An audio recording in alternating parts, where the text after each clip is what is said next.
I missed my cue. I'm going to introduce Karina. I'm sure most of you know her already, but we're super excited to have you here, Karina, for your artist talk. As I'm sure you know, Karina did all the lovely pieces on this wall as part of the Emergence exhibition.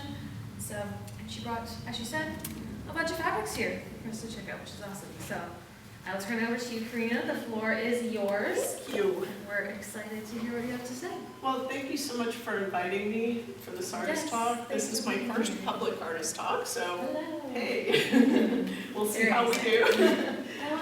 But I welcome, come on in. So thank you to everyone for coming. I really appreciate everyone being here, and for the Vernon Public Art Gallery for inviting me, and all of the staff for helping put it together. I just wanted to start out first with the land acknowledgement, and considering this is where we live and work and create art, we are on the unceded and traditional territory of the Seal Okanagan people, and they've been the caretakers here since time immemorial of all living things.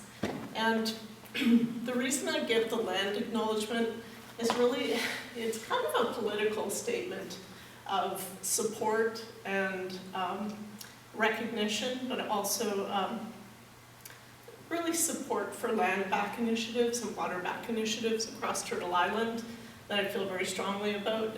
And I also recognize myself as a colonial settler and an uninvited guest here. So we can get on with the presentation.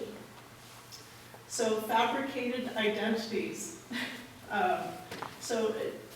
In terms of Renaissance, I think we can all kind of get together on that one. I'm talking about the Italian Renaissance. There were lots of Renaissances, and we're looking at a time period between about 1400 and 1600, and Mughal period mostly in India, and that's after the 1600s and ongoing. So I just wanted to start with this quote. Just gonna have a quick sip of water. And I will be a little bit nervous, so please bear with me.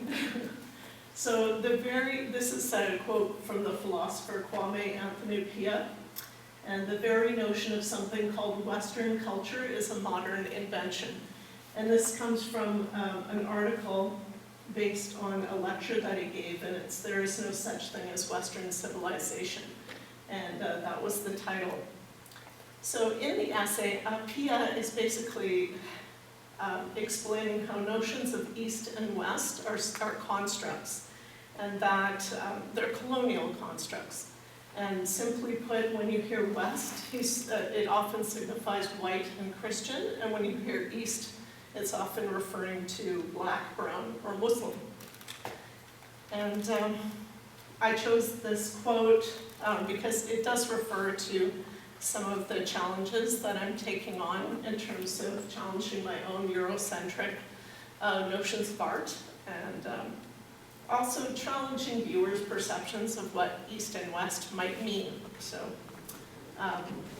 my interest in these ideas really comes, the big ideas, comes from my relationship with my partner, Hussein Kashani, and our backgrounds. So my father was born in Italy, so Calabria, and that's southern Italy, and Hussein is South Asian and Islamic.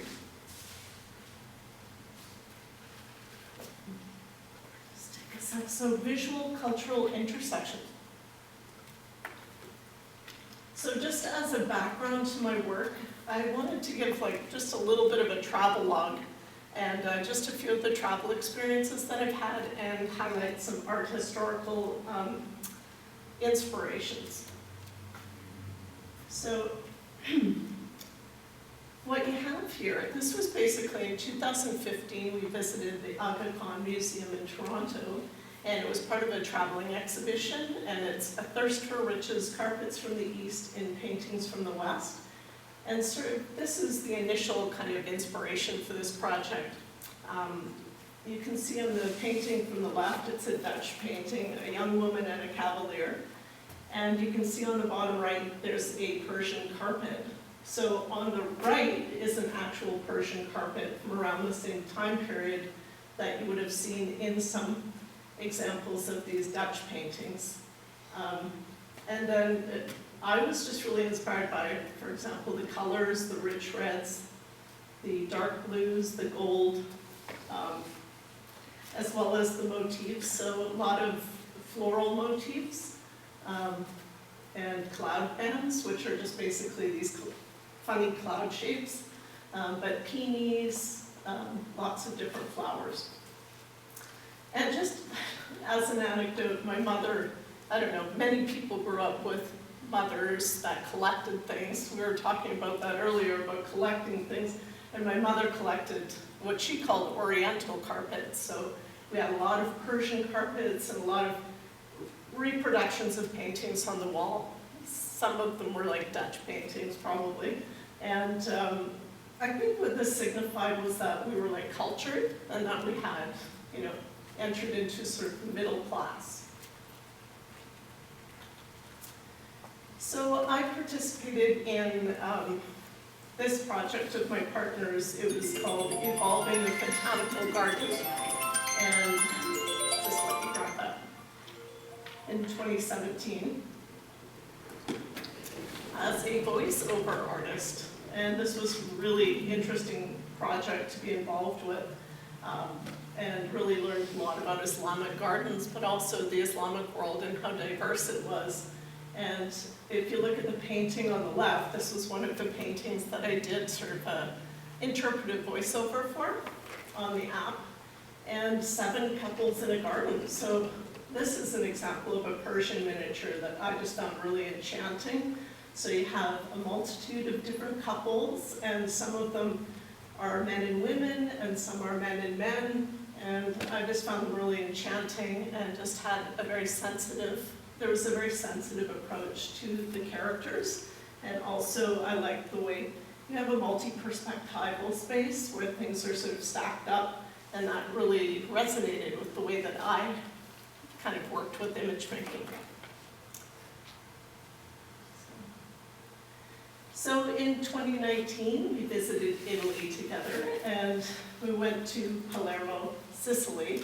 And as I said, my father was from southern Italy, so it was like, oh, all things Italian, and this is perfect for me.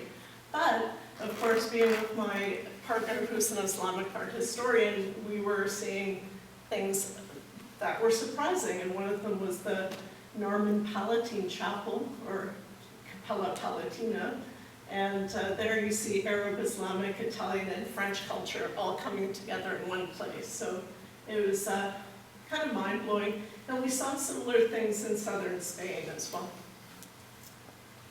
So inside the chapel, it's kind of interesting. You see examples of Islamic architecture, sort of tile work on the left. And on the right, this architectural detail on the ceiling is called a macarna. So it's carved wood. And then below it, it's kind of interesting because you see Christian iconography. So there's like Cain and Abel. And so it's the butting up of these two things together that make it really interesting and surprising. So my curiosity about the Islamic world led me to looking at a lot of art, a lot of Persian miniatures, and then finally realizing that they were actual painters with names, not just, you know, oh, isn't this beautiful and pretty, and look at the color. This is a portrait of Abul Hassan. So this is by Dowlett, and he lived in North India at the time of the Emperor Jahangir. Now, so Jahangir, you'll all be familiar with his son, who was Shah Jahan. So Shah Jahan built the Taj Mahal. And we all know the Taj Mahal. So now you kind of have an idea sort of what we're talking about. And yeah, I was just like enamored by the miniatures of this particular artist. And I love the rich colors and the way that the Mughal clothing is also just enchanting, and lots of gold and floral patterns, and jewelry. So, okay, we're getting closer now.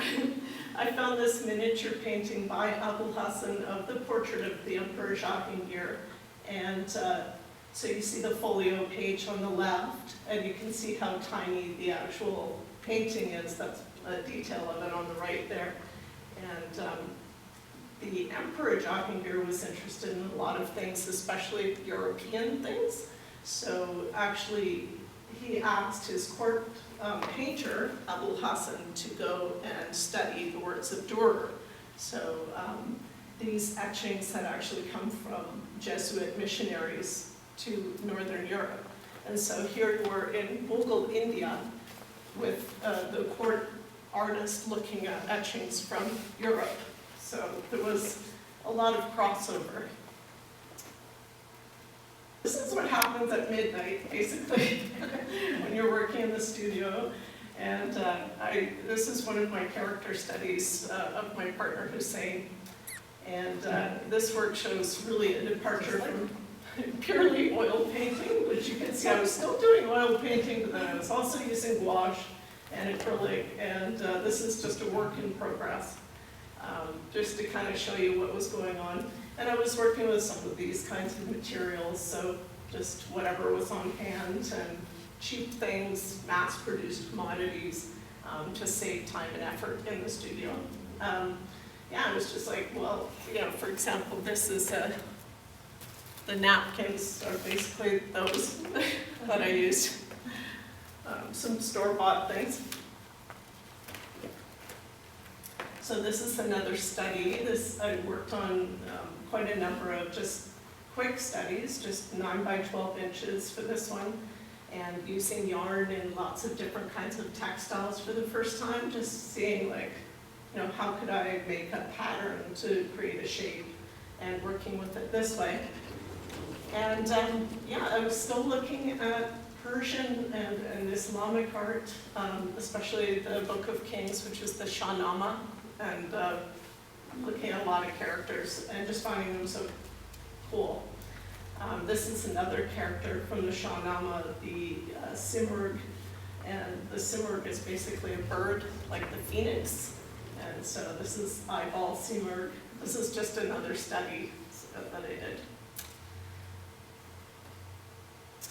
So, and then when I'm working on a finished piece like this one, I'm using the same themes, but it's quite a bit larger. This one is 44 by 30 inches, and working with gouache and acrylic. And then you could say it's mixed media, but really what I'm using is torn pieces of digital printed paper from the original manuscript, so that was written in Persian. So I just really found that the Persian script and calligraphy had a lot of movement in it, and so that's how I was using it. And that's a detail. So I used the digital prints just to make up the figure of Zal, and then the painting of the bird. And yeah, the story is basically about this bird, and she finds this albino baby that's been abandoned, and she raises him as her own. So it's quite a sweet story. And then his son becomes the hero of the story. These are more studies, so I did quite a number of drawing studies in this series, and these weren't really meant for, you know, people to look at other than myself, but I'm showing them to you here just so you get a sense of trying to see this relationship between making portraits and then putting in these funny characters, trying to bring them to life in new ways, and I just really like their individual sensitive qualities. So that was those ones. And then, just gonna have a quick sip here. So these would be the finished pieces from working on some of the studies. And Couch Monster on the right there, you can see I kind of toned it down, took the wig hair off, and started using this Korean mulberry paper as well. And then the arabesque design on the bottom is like basically like a decorator stick-on paper. So I was just experimenting, again, still trying to figure out what were the quickest ways to get these designs that I wanted. And then with Habibi in the middle, just show you a material here. So, hi, come on in. the one in the center, I was using like napkins, and so I bought like quite a number of paper napkins and was using like a glue and just getting this textured sort of background, and then using textiles. If I can find some textiles, so just cutting up pieces of textile and finding out how I could create patterns and shapes for the body. And then on the left you can see the detail of the miniature, the Persian miniature character that I used, where I used the textiles as well to create the body and the clothing. And this is the banner. The original Habibi mixed media work was selected to be a banner in the City of Kelowna Outdoor Rotary Center Art Walk exhibition, and it'll be up for a year, so check it out for sure. And you did that? Yeah. So that one is the center one there, which is the original, which uses like wig hair and different kinds of textiles in it, and then it was turned into a banner. So that's and the original piece will be on exhibition at Headbones Gallery next year in May and June. Thank you. So just to show you a little variation quickly, I do work with other ways of working with form, and one is in abstraction. I haven't spent as much time working in abstraction, but I was still really experimenting with mixed media. And for this one, I was making my own black paint out of burnt ponderosa pine wood. So that was a process, very messy, and also the burnt pine needles and then digitally printed paper. And so I was just experimenting and really just finding out, what kind of textures do I like, as an artist? What materials feel interesting to me, or do I want to work with? And working with the black certainly put me in a certain headspace, you could say, and I enjoyed that. And but I felt like I was in a state of mourning all the time.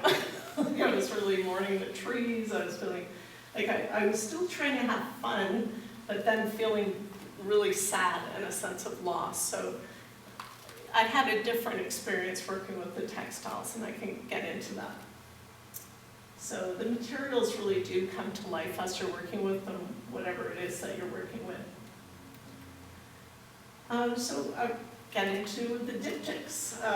The title for both pieces is Karina Batista and Jahangir Hussain 1 and 2. So the first one is the watercolors, and then the big mixed media pieces are the second ones. And yeah, we'll talk about them. And here they are, as they are written. And the title really came from, of course, our names, and then also the names of the historical figures, and just jamming them together, and really seeing that I wasn't creating self-portraits. These were really hybrid characters, and something new on their own. But I felt really lucky and privileged to be invited to the gallery for the Emergence show, so that was really awesome. And it's great that they're still here. So just a quick background on this one. This is the Italian Renaissance piece that I used as kind of a starting point. We saw this, Hussein and I saw this at the Uffizi in Florence, and it's an iconic painting. If you've ever studied art history prior to, 2010, you would have always seen this image. And it's special because it also has paintings on the back. So it's front and back, and you have Batista Sforza, and then her husband, the Duke and Duchess of Urbino. And what's interesting is that the woman is normally on the right and the man is on the left, the husband is on the left, and they did a bit of a switcheroo, the artist here, because the husband character has severe disfigurement to the face, so they gave him like a kind of a better side view. So anyway, I thought that was interesting, so I borrowed that idea. And yes, So absolutely. what is the actual scale of it? It's kind of hard to tell when it's in the foreground. Oh yeah, because it's so big. Is it big? It's not actually. It's like it's on a table, and then you see it. It's probably about this big. So yeah. they're not huge paintings like that, definitely not that big. So. But it is impactful when you see it, just like saying a Botticelli or anything else, Leonardo da Vinci, oh, this painting, I remember that. So just to show you a little bit about the process to create the work, so what I did is, took some digital photographs to sort of mirror of myself and my partner to mirror what was happening in the paintings. And you can see, we're kind of silly there, but the scale was completely off. It didn't make any sense, really. I had to flip the Jahangir image so he was facing Batista, but she was kind of still looking down at him, so I had to play around. And really, I'm using technology in the most simple way, really as easy as possible, digital cameras, Google Snapseed, overlays. And just to point out that, as I mentioned, Hussein is a scholar of Islamic art history, and I imagined the book in his hand to be, Jahangir's, to be about botanical science, or one of the things that the emperor was interested in, or his journal. And but people have pointed out, oh, is that the Quran, which I find really interesting. But the Emperor Jahangir was very much interested in the arts and humanities, as my partner is. So then started to work on how do I combine the faces, and I was really just using overlays, which, basic double exposure filter, and not a projector, but just using a grid. And that was really just to get an approximation of their faces. I did want them to look a little bit like us, but also like the historical figures, so it was a bit of a combination of things. And that was the finished work. So I think what I find most interesting for myself is taking a look at some of the materials as I have on the table behind me here. Some of the more unusual things were like upholstery, fabric, and shower curtains. I was really enjoying cutting things up because, as a lot of people here might feel the same way, but sometimes we hang on to things for really long periods of time. They've been our mothers, and she's given them to us, like wool sweaters. I had a Shetland wool sweater that was knee-length that the hair is made out of. And I think I probably had it for 30 years, and she probably had it for who knows, 30 years. And you think after a while, what are these things? Why, they're valuable, but could they be valuable in other ways? So that's kind of what I'm thinking about. But a lot of these were definitely from thrift shops as well. And so I did look at some contemporary artists. This one is she's from the Netherlands, but she lives in Los Angeles, Laura Schnitger, and she's a Dutch-American sculptor and painter, and also working with fabric collage and mixed media, and this piece is called Nightmare Hippie Girl. And I love the way she plays with the pattern work and the challenge to scale with the little man on her finger. And so, yeah, and it's got some great colors. I like the tie-dye background. And of course, I follow Jerry Saltz, and anyone interested in art is usually following him because he goes to he's an art critic that does a lot of going to shows in New York City. And so he's always posting things that are interesting. And so this show by Chabalala himself was really cool. What was the bodega? And I was enamored by the use of textiles and cut up paintings in the background, and they're just a lot of fun. They're just really active, and I think they just invite viewers to participate in a different way than sometimes other things. So, I mean, I would aspire to being good like this, I suppose.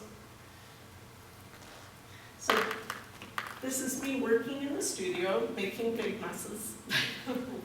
And I did end up expanding over an entire basement, just because it is, for these pieces, I was particularly trying to get a certain kind of dignified kind of vibe, I guess you could say, rather than just being more flamboyant. Like, I could use a fabric like this. You know, a turban scarf could have like vibrant colors and be more like, there's a lot more kind of a disco aesthetic I've used in the past. But for these particular characters, I was going for a certain mood, and so was careful about the choices in colors and things that I used. And so the first layers of the Jahangir Hussain piece on the right here, and yeah, it's really like building a puzzle. This is really kind of like an underpainting, you could say. And on the bottom right there, you can see where I have actually done sort of the underdrawing for the piece, and I was still thinking as a painter, as I still am, and that is like working in ways like gessoing a canvas and all the traditional ways of working as a painter, and I really still felt that's what I was doing. It's just sort of an expanded way of painting, using color and pattern with textile. So the digital images are just me playing around, really, like thinking about trying to get resemblances, and I did do a number of digital images as well. And then that was the finished piece, and this wool sweater was a big part of the sideburns, so really, this is kind of sad to do, but when you just decide that, you've had things for long enough and you can use them as art now, so then I just started pulling apart the wool on the sweater, and it is a very natural wool. But anyway, it's a beautiful sweater, and yet I enjoyed it, destroying it. But I love working with the wool, actually. It's just a beautiful material to have in your hands and just play with. And then a lot of different materials here coming from like Indian clothing, like South Asian, like saris or whatever I had or could find, and then like different floral motifs. And yeah, the background is this, it's basically like a decorator, like Christmas decorator material that I found at a thrift shop. So it's repurposing that. And then on the Batista Karina figure, I did a lot of hair braiding with the wool sweater, and there's quite a number of layers there. And then I guess one thing I would point out that's interesting to me is the some of the homespun materials, like this piece here, which is really tiny stitches, and this says a lot to me about women and the kind of like stitch work that women do or have done, and that I don't know how to do. So, which kind of speaks a lot to the idea of de-skilling that's happened in my generation.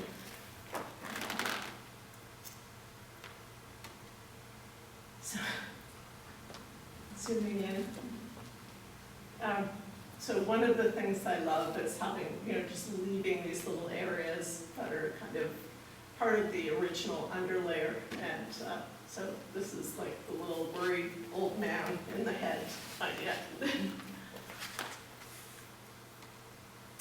And this is just to kind of go over some of the key words of the process that I was working with. So, obviously art historical and contemporary.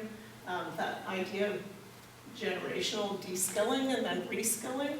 Although I'm still working with glue, I started to do more sewing as I was working on the project, which I was like, well, I can sew. That's great. And we're probably looking at like 1,000 years of my mother and maternal side being seamstresses, knowing how to do that, and then me being like, I can't even iron, so yeah. But then, so decentering my Eurocentric self, which is an ongoing process, and then curiosity and love. Love is a big part of